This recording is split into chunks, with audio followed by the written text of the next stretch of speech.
So thank you all for joining us today.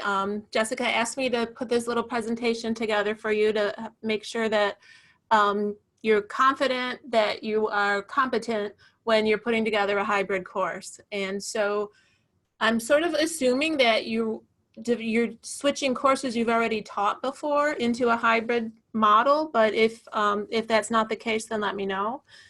So some examples I give are going to assume you've already taught the content. Others would be more for if you're developing a new course. I will be developing 2 new courses I haven't taught. And okay. I'll be doing 2 courses that I have taught, 1 that I have not. Oh, wow, a lot of work.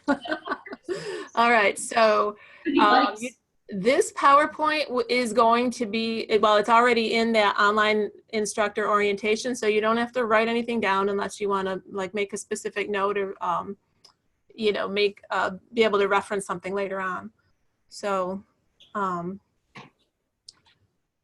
let's see. So my goals for our next hour, we're going to talk about, you know, just briefly the definition of hybrid.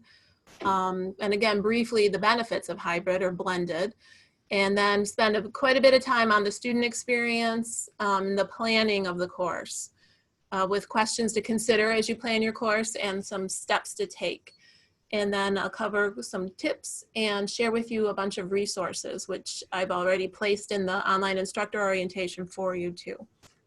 Okay, so definition-wise, we look at online learning as a spectrum. You can see on the far left the face-to-face, where class sessions are 100% in a traditional bricks and mortar classroom.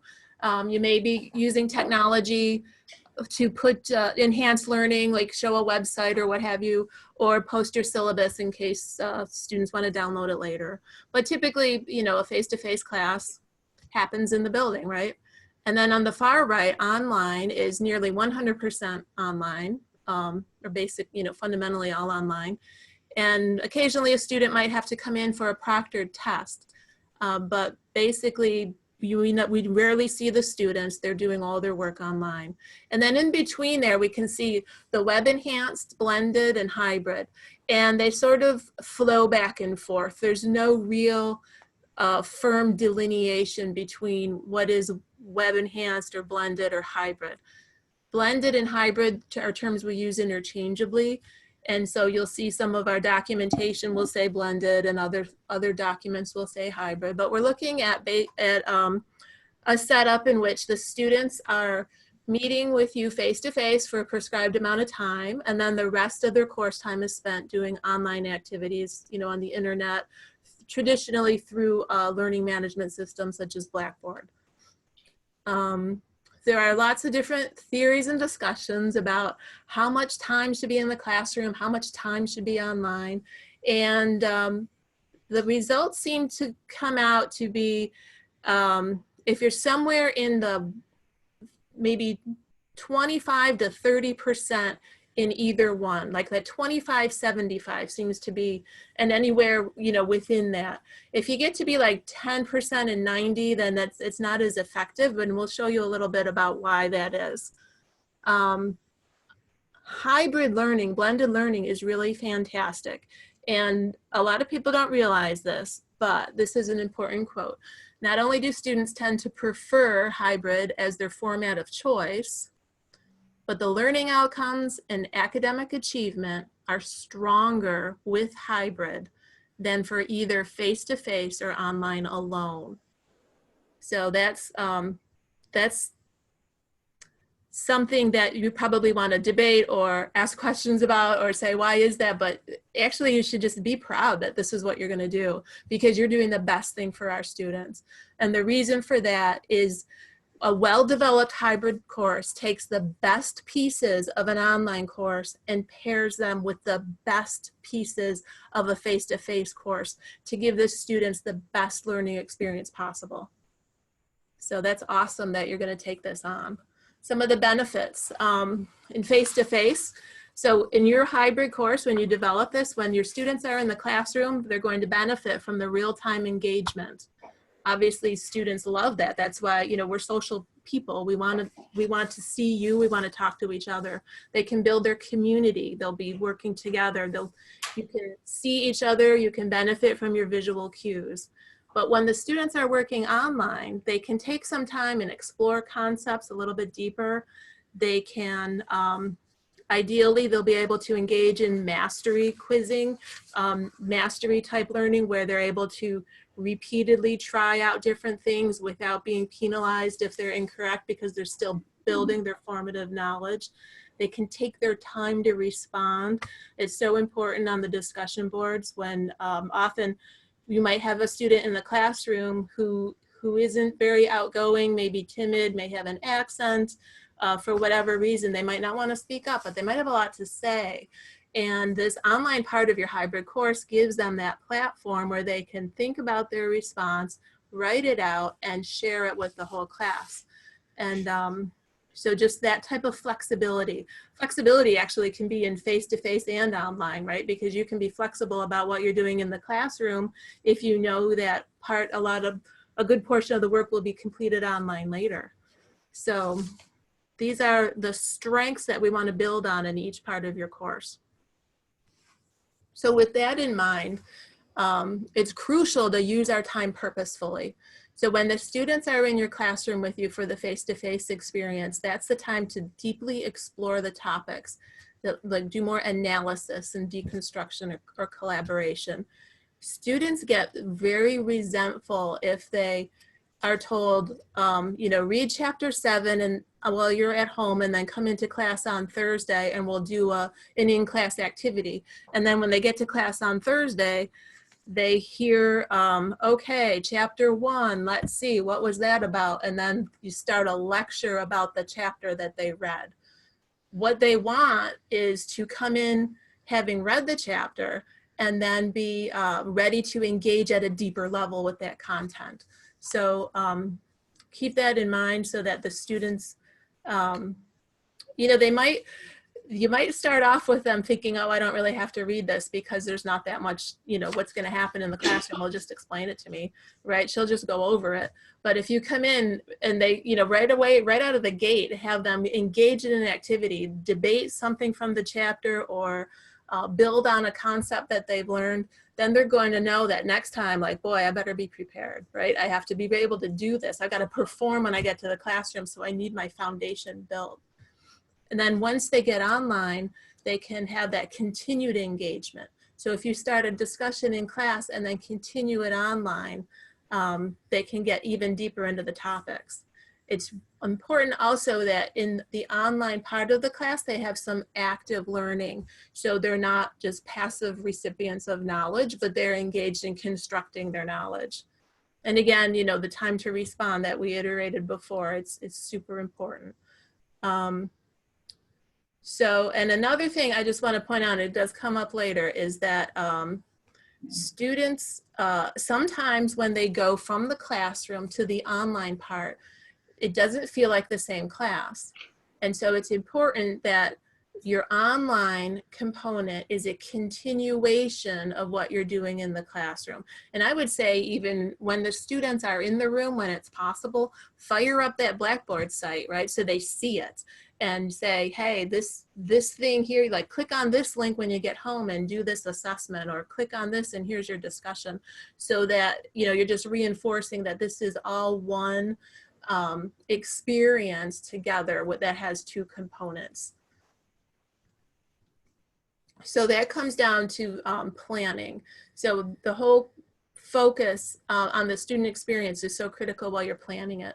Again, the face-to-face has to be meaningful.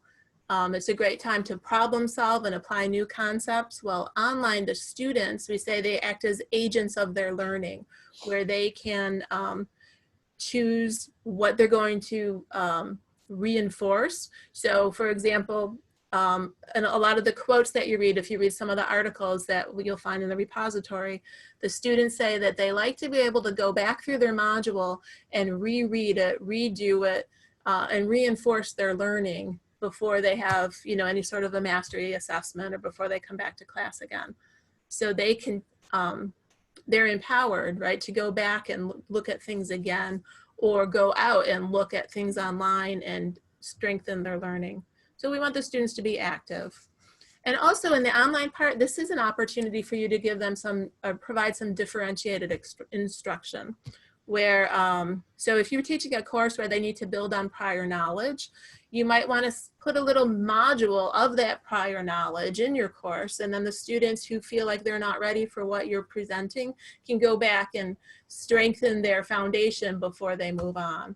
So for example, if you were going to, I don't know, have a lab where you're going to dissect a frog, then if a student hasn't had much biology experience before, you could have something more fundamental in there to, you know, talk about lab techniques or talk about parts of the frog and what they're going to see and what would the process be, so that they're prepared to come into the class.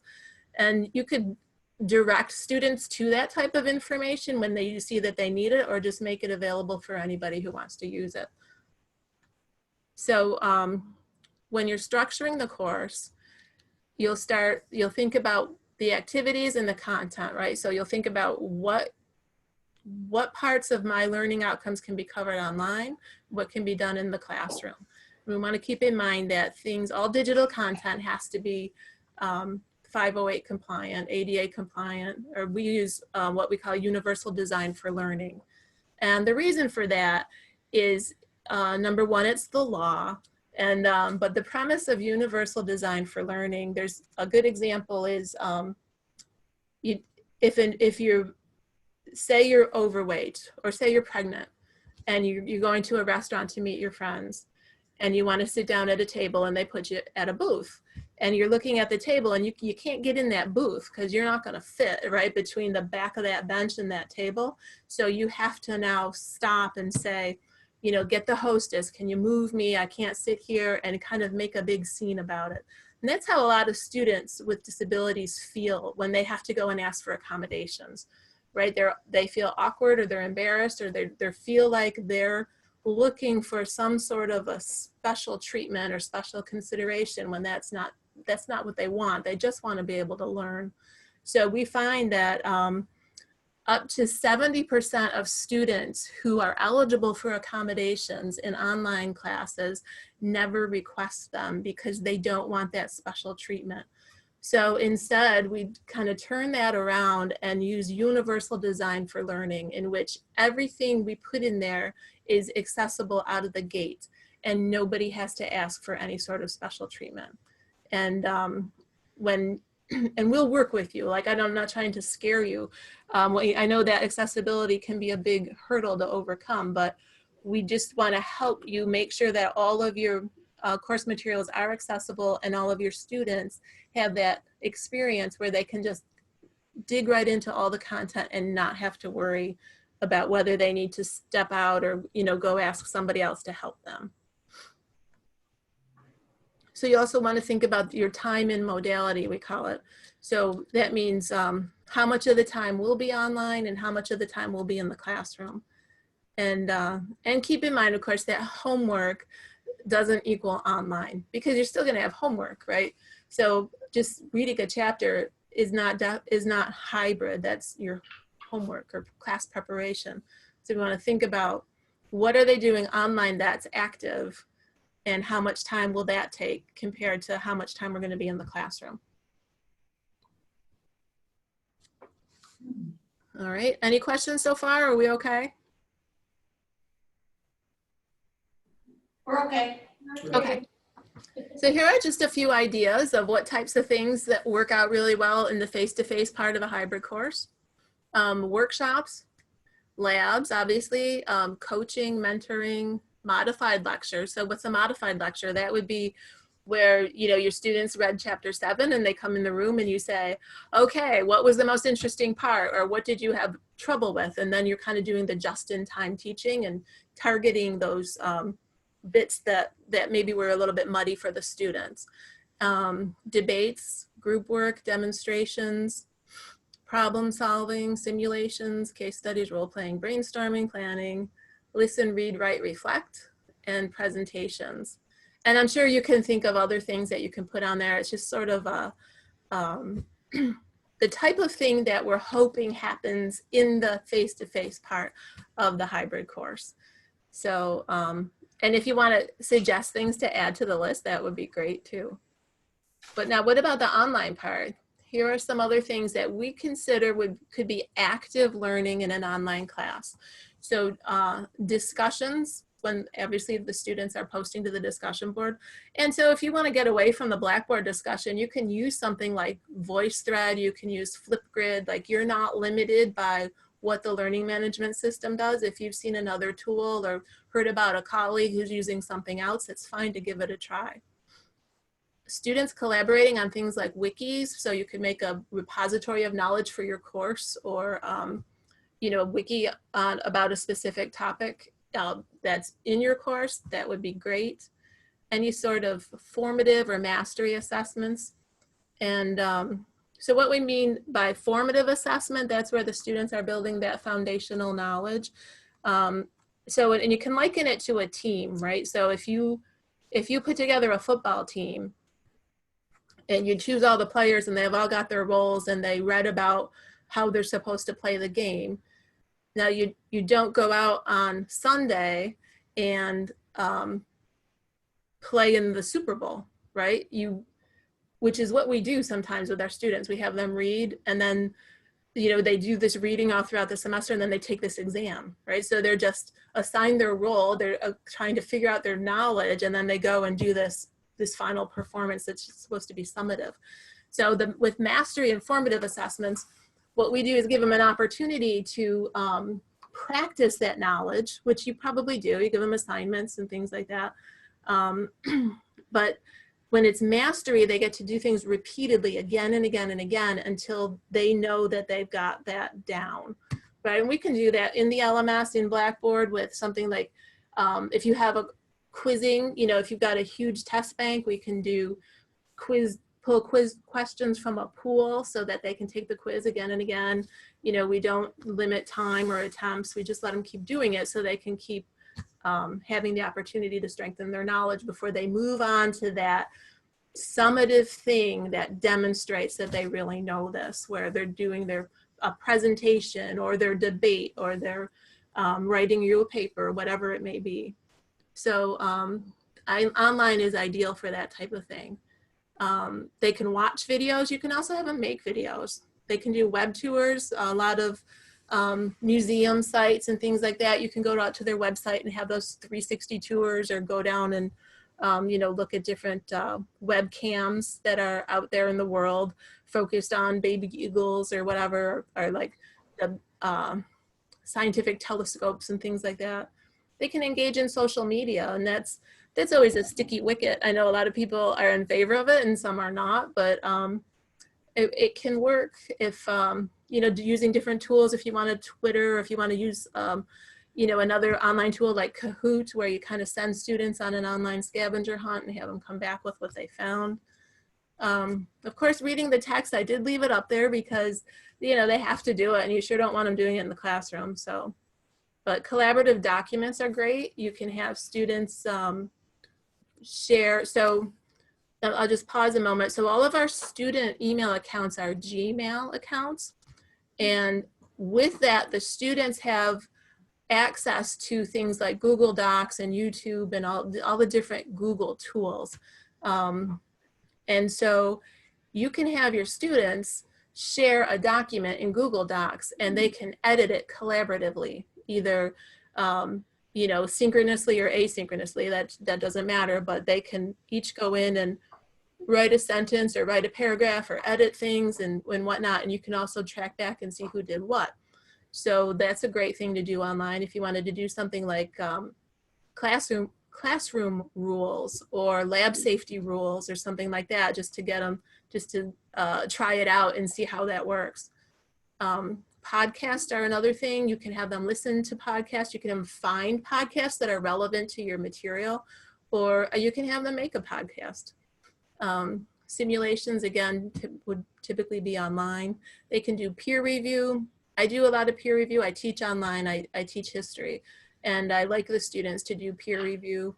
And I know a lot of other faculty do, where students are, you know, it's like an iterative process where they'll write a rough draft and get feedback from their classmates, and then they'll work on their article or paper again and try to improve it. Could you go over that a little more in depth, please? For which one? The peer review, because that kind of got a bad rap for a while because of grade confidentiality and the implication that students are reviewing each other's graded work. Yeah, so there's a couple different ways to do it, and you're right, the confidentiality thing can be problematic. Sorry, I get talking so fast, and but so I use a way. So there's two ways we can do it fairly easily. I say that with hesitation. One is Blackboard has a built-in peer review tool, and you can set that up, and what that does is students submit their essays by a certain deadline, and you have to have developed the criteria that they're going to use to give feedback with. And then after that submission deadline ends, then the assignments are distributed to the other classmates to review. You know, you choose if you want them to review 1 or 2 or however you want to do it. And then again, you have a window of time where the students go in and provide the feedback for the ones that are assigned to them, and they have to submit that by that second deadline. What happens in reality, and maybe it would probably work better with a hybrid class because you're there to like scare them, to reiterate it and say, you got to do this. But what happens is those deadlines are hard and fast in Blackboard. And if your student is 30 seconds late submitting something, it just doesn't work right. Because if you have 30 students in your class and 25 submit them online or on time, then you would think that the ones who submit are the ones who get something to review. But what happens is the system assigns to all 30. So you may get assigned an essay from someone who never even submitted one. And it's a little bit tricky to try to go back and reassign and do things like that. So while there is a Blackboard tool, it is not seamless. There can be a lot of bumps in that road. I do it when I do peer review. I go through a process of assigning all the students random 4-digit numbers. And I start them with a 1. Don't never start one with a 0, because when you go to sort these things, the 0, it just goes haywire. So start them with a digit of between 1 and 8. And I save the number 9999 for myself. And so they all know that I'm that number. So then I save their essays as PDFs by their number. And so it's a little bit, so now this one is laborious on my end because I've got to save the 30 essays with this 4-digit number and then assign, share them out with the students that I assign them to. And, but what works out really nicely in this system is that I made a Google form, so they review it on a form. And so they're answering the questions about the essay, kind of survey style. And then at the end, I can publish the form or the sheet, like all the results in this big spreadsheet that everyone can see. And the students can see, I always have them first review their own so they can see how they reviewed themselves. They can see how their classmate reviewed them, and then they can see how I reviewed them all in a row. And they they get a lot out of that because they can compare, and then they can go look at, so if I reviewed if I'm the student and I reviewed number 2223, I can go see what another classmate said about that one, because I always have them do 2. So they take away a lot from seeing what their comments were or what they thought of an essay compared to what other people thought of it. So, and I'd be happy to work with you one-on-one if you want to try to implement something like that. But yeah, I find the 4-digit random number thing keeps it totally anonymous. And because I know I'm double checking the format before I share them, they really can't, they don't know whose they are. So you've never had any problems with like grade challenges or appeals based on peer review? No, I haven't. Okay, great, great. So, and there are other peer review. There are some paid tools that we don't have, but we could look into that. There's no reason just because we don't have a tool. You know, we could look into that if there's interest in finding something like that. I'd be happy to help do some research on what tools are available. Yeah, I really think there's a lot of power in peer review, not just for the student being reviewed, but for the students doing it. So the fact that that type of thing is available again, like I said, it used to have a bad name, but where it's available again, I'm really going to be supportive. Well, I'm going to make a note of that right now. We have a teaching and learning with technology committee, and this is exactly the type of thing that we're looking to hear from faculty. Like, what kind of tools do you want, do you need, or, you know, are you interested in exploring? And I'm writing it right now. So let's look into that and see what we can do. Because it would be nice if it didn't have to be quite so tedious. It does get to be a little bit labor intensive. But I make sure also to stagger those things so that, because I typically have 2 courses and I don't want both courses having that at the same time, because then I'm up till, you know, 2 and 3 in the morning making sure all the format is right. And so you want those to be kind of separated, if, you know, depending on your other commitments. I would also argue that, you know, review is very, very common at the university level. And so I think if a student, you know, took a course here, at least one course where they were at least exposed to it, it would be very beneficial for them when they transfer. Cool. Great. No, those are great points. And I'd be happy to, you know, carry that right into TLT and see what we can look at. And then questions is on the list. And I just like to mention that because you can do a lot with questions, right? You can have students come to class prepared with questions to ask, or you could have students, you know, just making a list of questions they encounter while they're reading, or you can have students writing quiz questions. And this is something I'm experimenting with. I've thought about it for a while, but this semester I'm finally doing it so that I can start to amass my own test pool. So if I'd love to move to OERs. Right now I use Norton textbooks because I use the Inquisitive, that tool that comes with Norton that the students can use for mastery quizzing. But I'd love to have my own test banks where I can just set those up in Blackboard and then move over to open educational resources. But for now, so I thought, you know, halfway through the semester, now students are kind of wondering, what can I do for extra credit? And I was going to put it out there, like, if you run a rate, you know, create up to 5 different quiz questions per topic, then you'd be welcome to do that for, I don't know, I have to think it through a little bit more, but they could get, you know, a question or something for extra credit. So that might be, that's just another thing to think about. And then journal articles. You can have them read journal articles. You can have them go through the process of locating a journal article.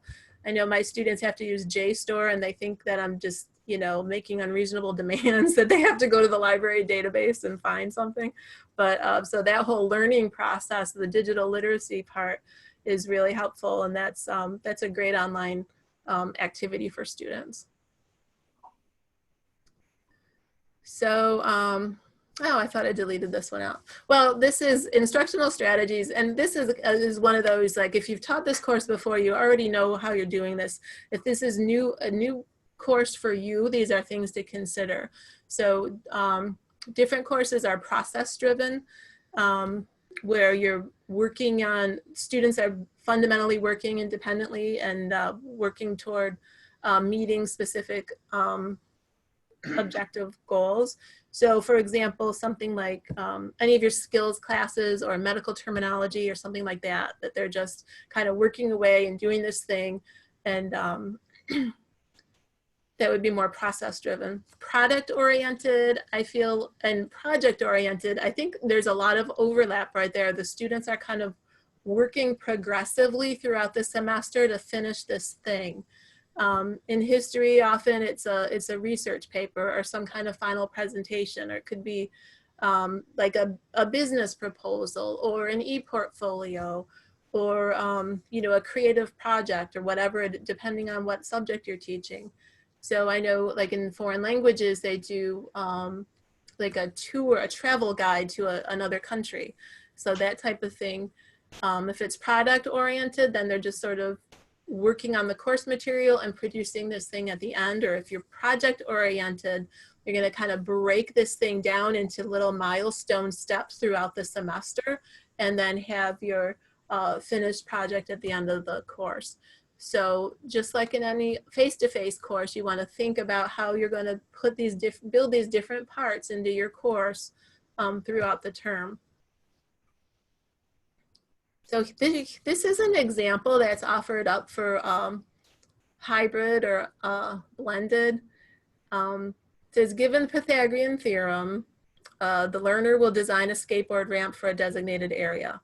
And they're suggesting here that we read our chapter while we're online and solve our word problems, online, and then share the ramp when you share your proposal in class.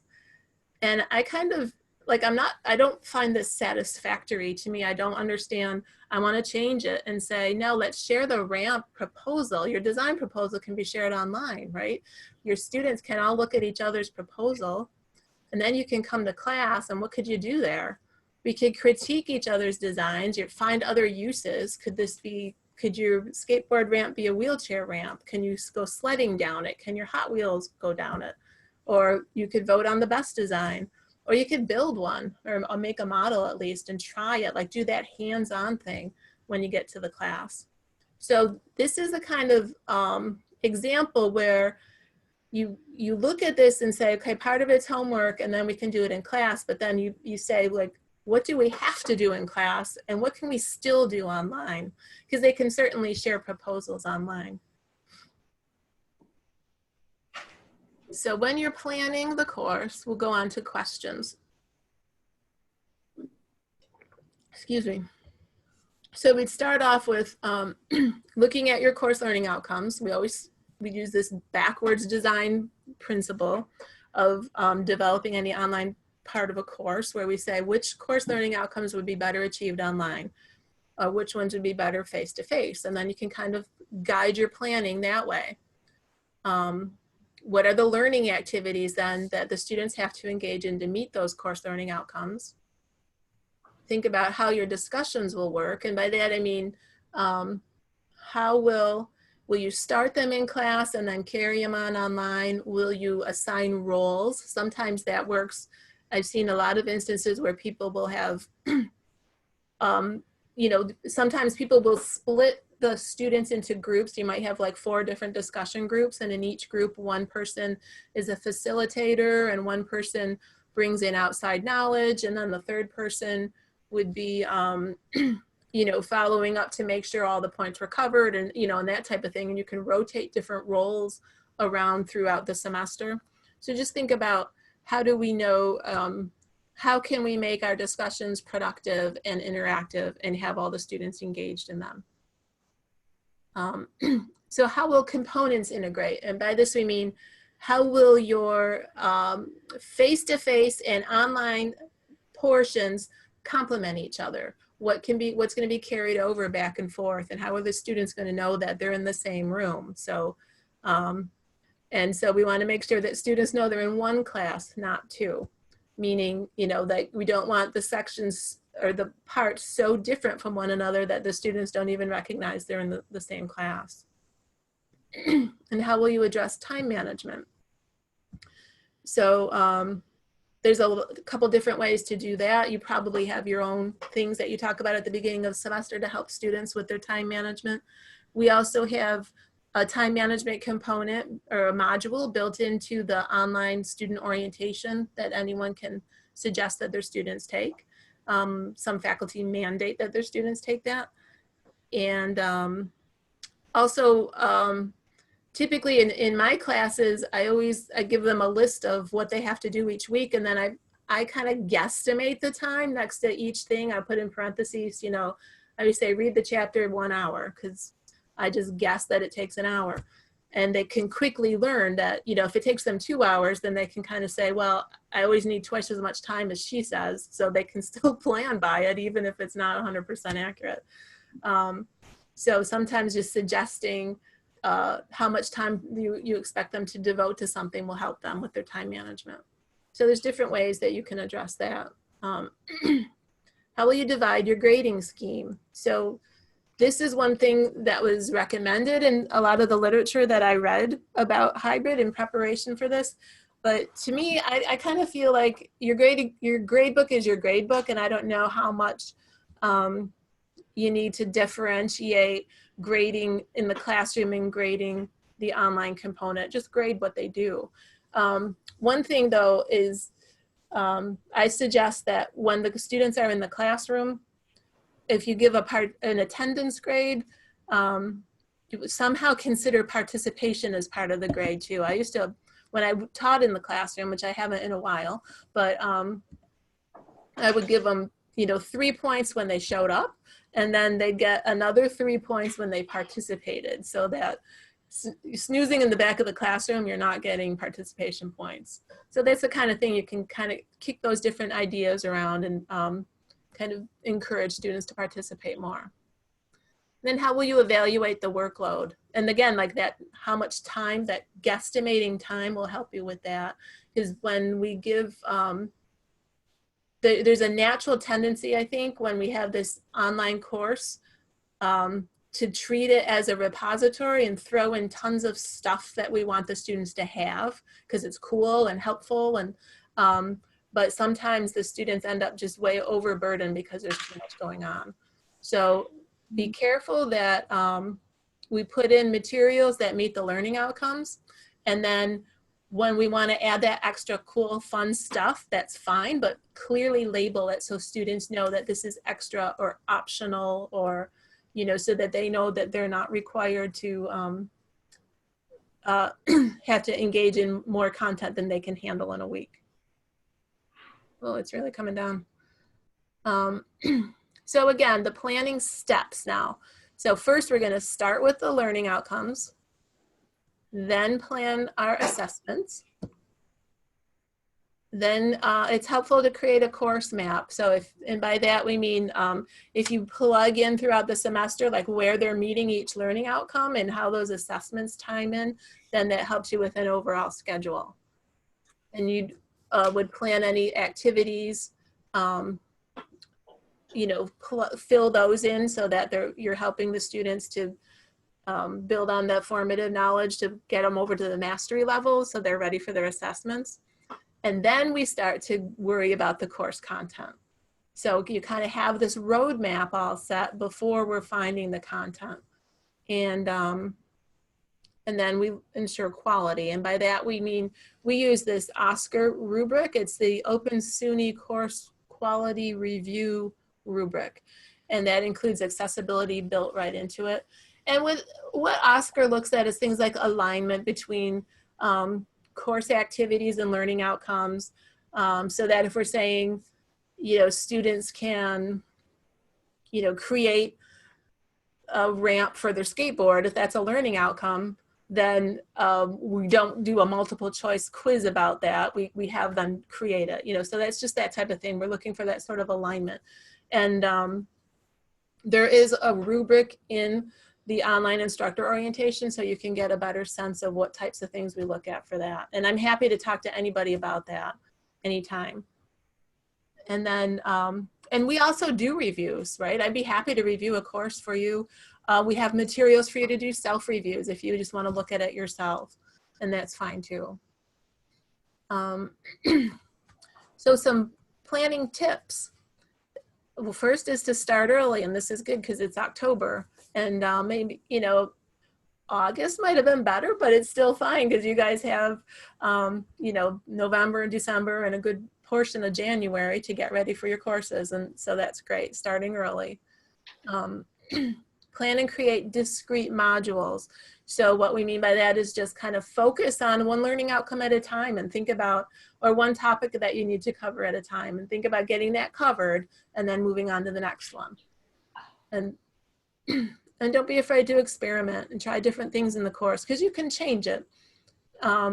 Sometimes, you know, and you can change it on the fly if you have to. Excuse me again.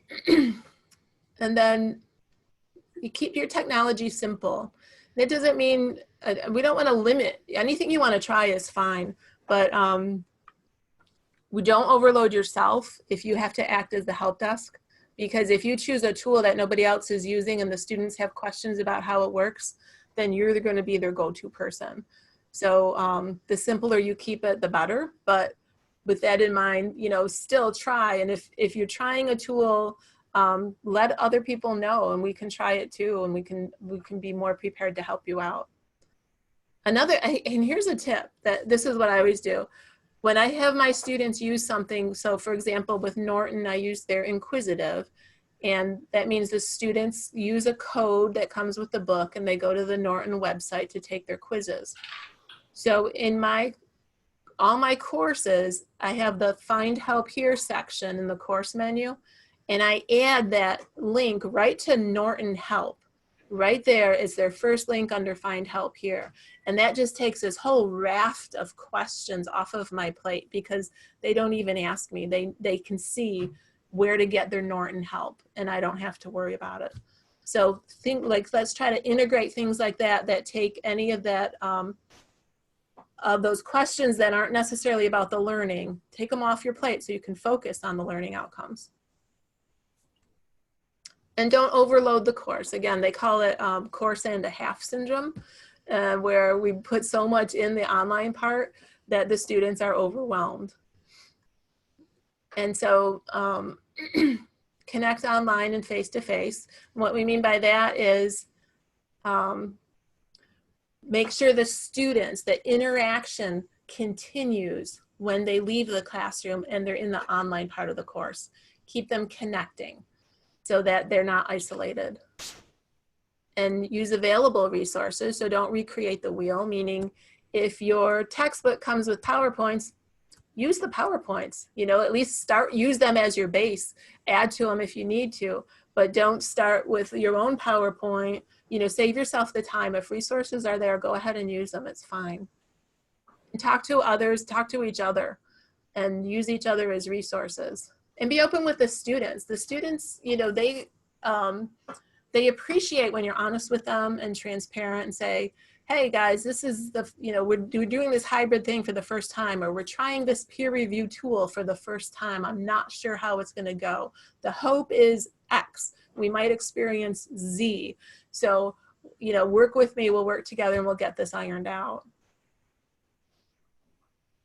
So the top things to avoid are course and a half syndrome, which I think I beat to death. Parallel universes, that's what they call it, when the students feel like they're in two different courses, right? So they've got their face-to-face course and their online course, but they feel like they're in separate universes in each one.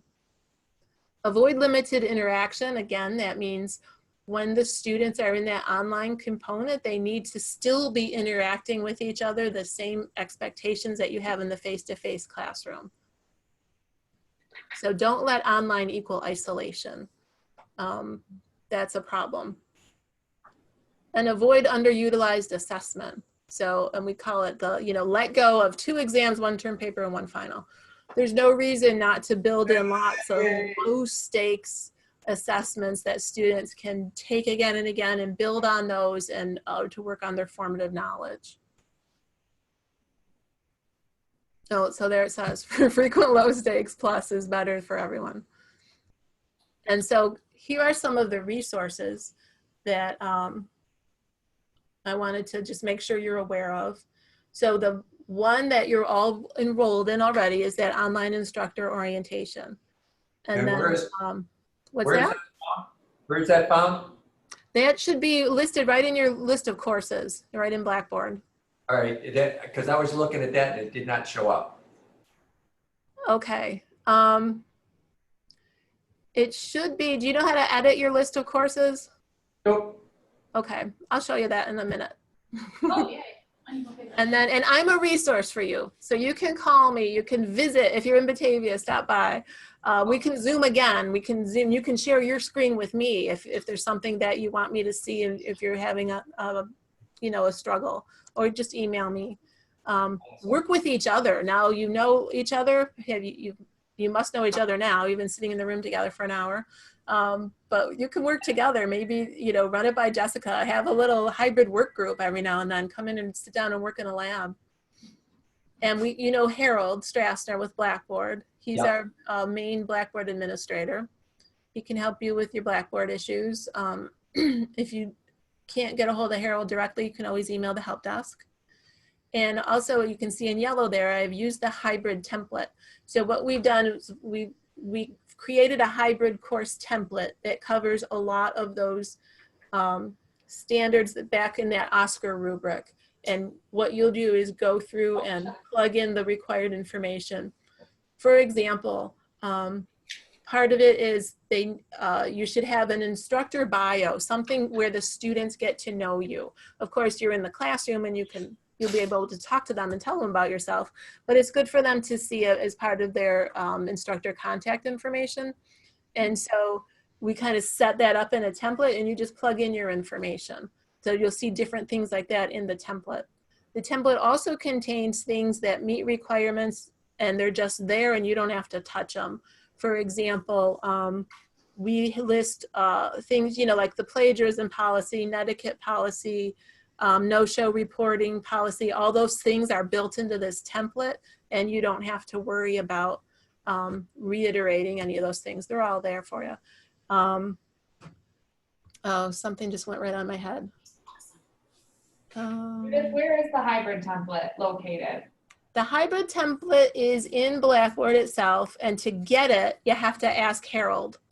So you just shoot him an email and say, put the hybrid template in, like Physics 101-01 or whatever course you're teaching. And for spring, you've got to tell them the semester too. So that I give them the course name and number and the semester, and he'll put the template right in for you. If we already have our courses for the spring in there, are they already using the hybrid? Did they set it up with the hybrid, or should I tell them, hey, these are hybrid? So did you already roll your course?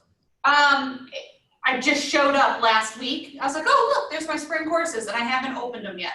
Oh, okay. Well, they should, if they're empty, they're probably empty. Okay. And as long as they're empty, go ahead and shoot Harold the email and ask him to put the template in. Okay, I'll look today. Thank you. Yeah, and if not, so Harold's got a couple different templates, and there's one that's called basic template, and if the basic is already in there, he would go in and just clear it out and then pour the hybrid in for you. So that's doable.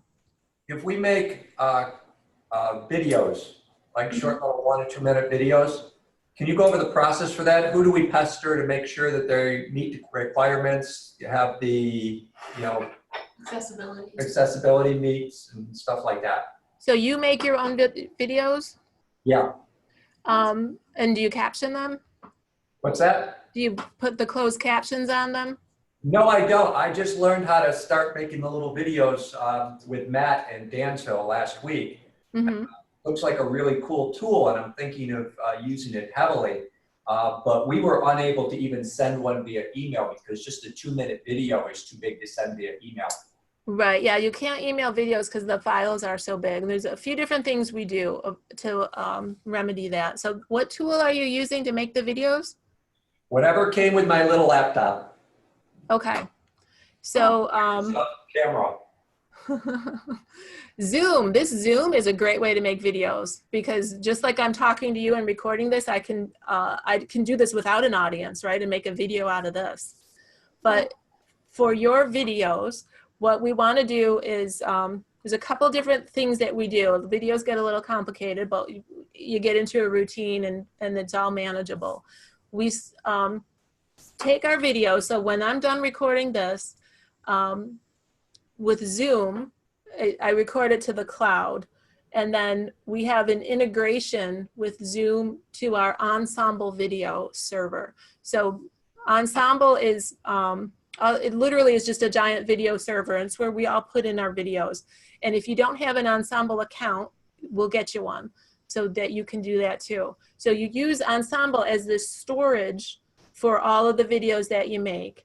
And then when you want to share the videos, you're linking out of Ensemble.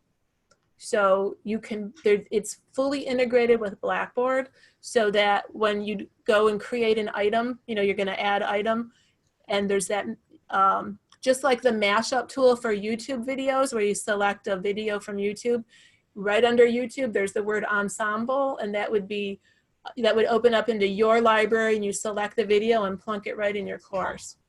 Yeah, Or you can email somebody a link from Ensemble too. We're looking at each other going like, this could be fun.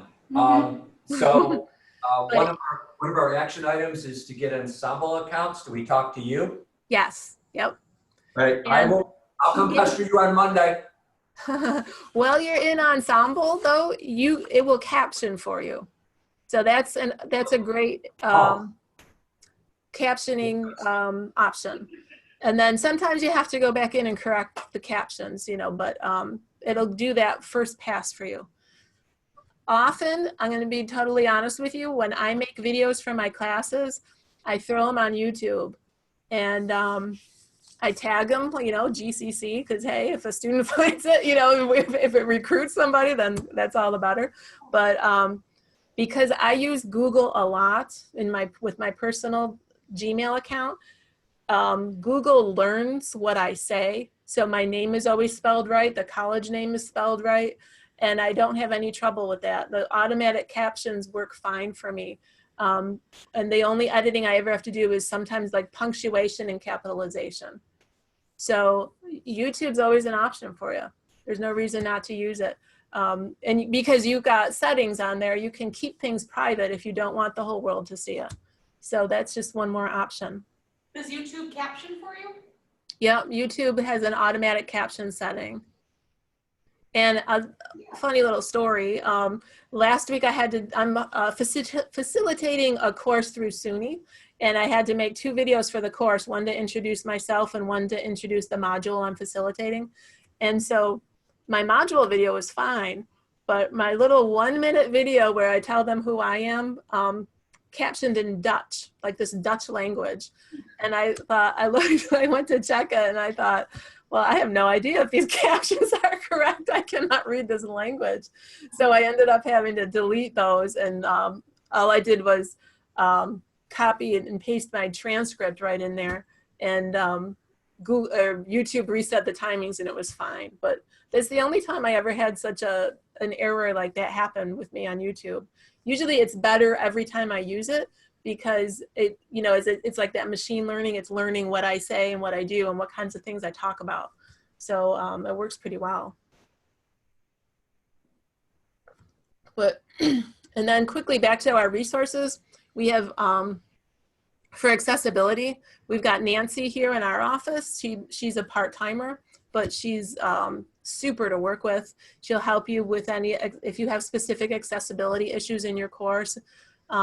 Often, you know, she loves to just take your syllabus and help you make it accessible, or like either do it for you or give you a list of what the things are, like a targeted list of what to correct for accessibility. And so you can reach Nancy at NL Pabros, or just at GCC Online. You can reach any of us at GCC Online anytime. Oh, I did not. And this online student orientation is in here because that's a resource for you if your students do it, because that's going to give them all their Blackboard skills, time management skills, and things like that. And anytime a student wants to go into the orientation, if they're not automatically put in it, they just need to email GCC Online, and Serena Cook next door to me will put them in there.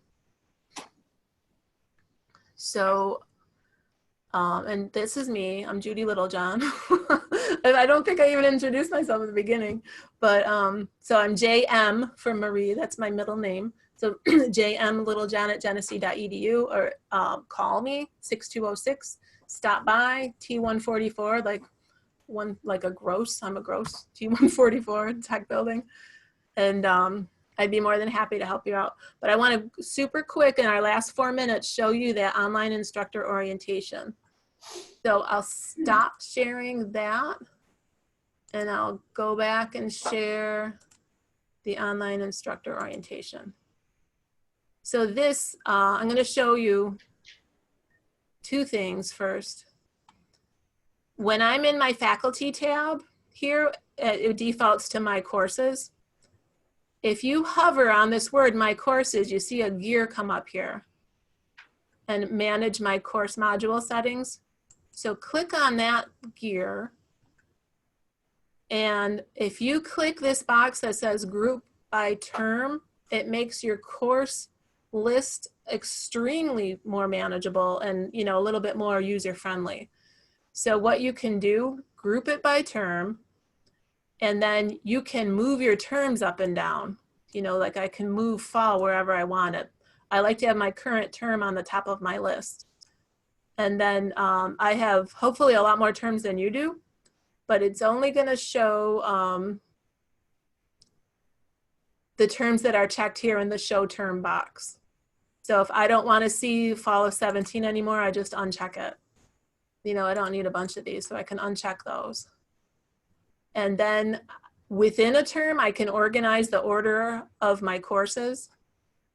And even within that, I've got some options, whether if I want to see the course name, the instructors, the announcements, or whatever. So I can check and uncheck different boxes. And then come down here and hit submit. And I'm saying this because if you're not seeing the online instructor orientation, come in here to this gear and make sure that it's visible. And that if you sort by term, you could have fall right up here. And you should see it right there. But you are a student in this course. So you should have a list that says courses where you are student. And so that might be the issue. It might be way down at the bottom of your course list because you're probably an instructor and everything else. So student's gonna fall down to the bottom. Judy, how did you get to the page? If you're not seeing it, look there. Judy, that goes to the check boxes too? Oh, okay, never mind, thank you. Okay, so go to GCC Online Instructor Orientation. And it looks like this, the lovely welcome message from Craig. This is kind of broken down into how to design, develop, and deliver a course online. But I want to bring your attention here to the resources area. And I've got resources for hybrid/blended. And you can click on that, a little definition.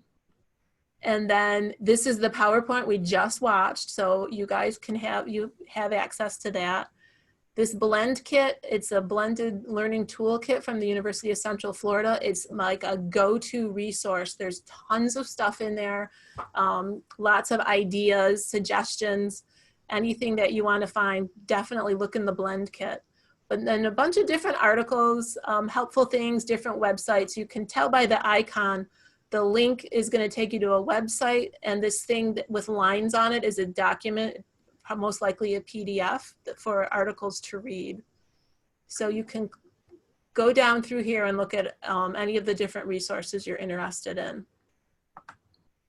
And this is where, you know, I just pulled all the information out of. Down toward the bottom is this Oscar course design review rubric. So I'd encourage you to take a look at that. And some planning documents, these are completely optional, but we did talk about having a course blueprint or a map or anything like that. I like to write things out, draw maps and highlight things in different colors, and that way I make sure I got everything covered. And if you're like that too, then maybe these will help you out. If you're not interested, that's fine. And then I put in a little about accessibility section here just because I know that that's a little bit daunting. And I've got 5 tips to help you out. One is the Ally tool in Blackboard, which you may have seen. It looks like a little gear icon on your content. Which oddly, it's not showing on these and it ought to. I'll have to find out what's going on with Ally. But we also have an accessibility stars program Nancy and I are working on together to kind of guide people through how to make things accessible. And that's a great professional development opportunity. You can earn digital badges for it.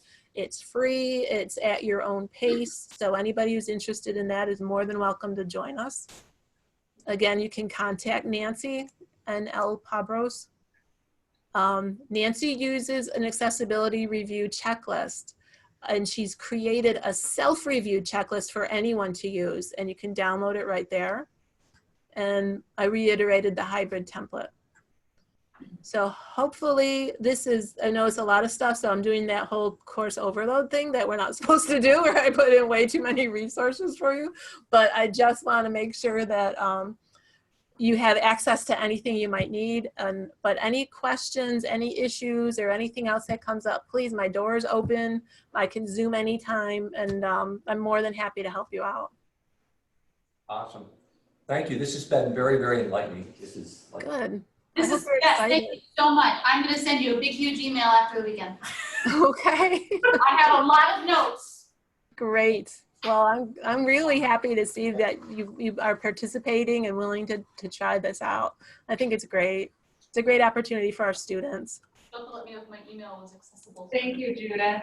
Thank you. Thanks for inviting me, Jessica. All right, take care. Have a great afternoon, everyone. Stay dry. Send me the link to the recording. Yes. All right. Yeah. Once it's captioned. Okay. Okay.